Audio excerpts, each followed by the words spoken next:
Hello, I'm Mindy Bloxel, and I'm going to be doing my RVL assignment 2. I'm using Screencast-O-Matic, and I couldn't figure out how to do my face, so you're probably going to be seeing part of the recording screen from the Screencast-O-Matic. Sorry about that. Anyways, my first article that I read was Framework for Instructional Innovation for the Preparation of Tomorrow's Teachers. It's talking mainly about how technology is going to be offering a deeper and different learning experience for each one of the learners that will be taught using it. Now, the main thing that it's going to be saying is that it's only effective if the teacher will use it effectively. If the teacher doesn't know how to properly use the technology, it's not going to be used right, and the students will not get what you intended to get out of it. I'm sorry. They have set up a new coalition to help teach new teachers how to use technology effectively in their new classroom. The really cool thing I liked about this article, which I didn't know until I started reading, is it has to talk about TPACK. And I learned about TPACK through one of my other multimedia classes. I watched a video with two guys talking about it, and it was very entertaining, and I really liked it. And it's just talking about how teachers will have to creatively come up with using the pedagogy and the content with technology to incorporate all three of them. It's the interaction between the three, and it's important. If you just try to force the technology in there, the students are going to be connecting the information at all.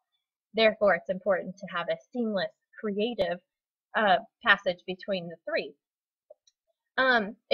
And it's also talking about how we need to teach the teachers how to use it. They're not going to be coming into the teaching field knowing how to properly implement what technology. So it's going to be our jobs to teach those teachers to do it. And one of the cool things is they're trying to set up a grant through Microsoft to give a global incentive of $500 million of teaching or supporting the teachers of using the technology in their classroom. So keep your fingers crossed that's going to happen, because that would be really awesome. The second article that I'm going to talk about, let me dig it out here, is the studies of technology tools usage are not enough, a response to articles in this special article issue.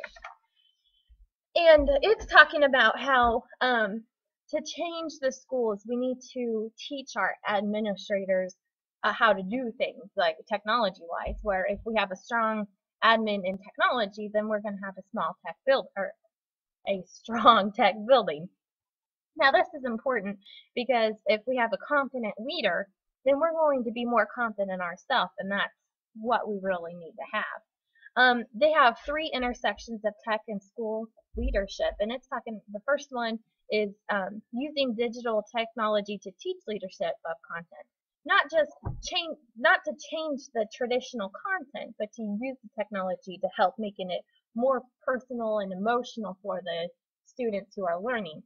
Like if we were talking about World War II, it'd be more emotional and authentic to the learner if they hear a person telling their side of the story rather than just reading it in a book or seeing pictures, and they can start imagining it through their eyes. Their second intersection they're talking about is training the administrators better. There's a lot of admin who aren't sure how to use the smartboard or any other technology, so they just let some teachers let that technology collect dust. If the admins are trained properly, they're not going to let those teachers get by with not training or using that. So they're going to set that bar high on using the technology. Thirdly, if we prepare school admins to be better tech leaders, then they are going to lead the school in technology. How cool is that thought? They're going to want the teachers to use that technology. And this one actually has the biggest impact because they're going forward trying to find the technology for that classroom. Whereas if they didn't care, then they're going to be stuck with the same technology, and we're never getting better. This is going to offer the more life experience for the students. And lastly, I saved this article last on purpose because it was my favorite. I went the wrong way with those papers. It's called Reclaiming Our Freedom to Teach, Education Reform in the Obama Era. And this article came out right after Obama was elected the first time, and it's from a teacher who is in New York. And you could probably imagine, just thinking about that information, how important this is going to be, or how exciting of an article it's going to be. And it's talking about the No Child Left Behind, how it has constraints on both the teachers and the students for their freedom to learn. No Child Left Behind was enacted by George Bush, and Obama said he was going to be changing No Child Left Behind. He changed it just for the worse, made it a little more stickier on us. This No Child Left Behind idea put the pressure on the teachers. It's high-stake testing with punishing the schools and the teachers if they don't teach to the test. If the students don't pass the test, then they're punished. Yikes, what a terrible idea. It's putting terrible pressure on each teacher, and it's pitting teachers against teachers. It's not working together, and it's just teaching to the test. The kids aren't going to remember anything else because we're just teaching the same old thing. How boring is that? I didn't like this whole act. And it has arbitrary goals. It doesn't really set anywhere that we want. It doesn't really affect us much. And a lot of schools ended up getting closed down because of this No Child Left Behind. They punished it, and they lost funding for their schools, and the schools reopened as a charter school. Not really the best option for everybody, and it put basically No Child Left Behind just put all the pressure on the teachers. The students didn't learn. It was the teacher's fault. So how unfair for us. Lastly, I'm sorry, second video I recorded because the first one didn't work, and I still don't remember the last question. And it was reflecting on learning alternatives in our current educational system. Well, in general, we have like the online schools, so students don't have to come to the public education anymore. They can use online schools and be kind of in control of their own studies that way.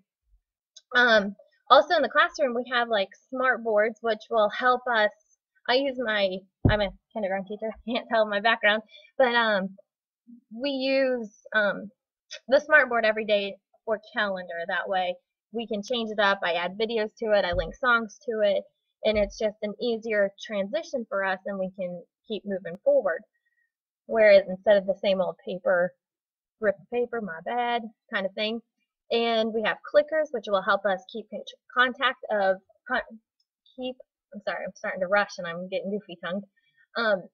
Clickers, which help us keep data on the students rather than paper pencil test. They can click it in, they're more entertained by it. They'll be more involved with the learning that way. That's it. I hope you guys have a good day.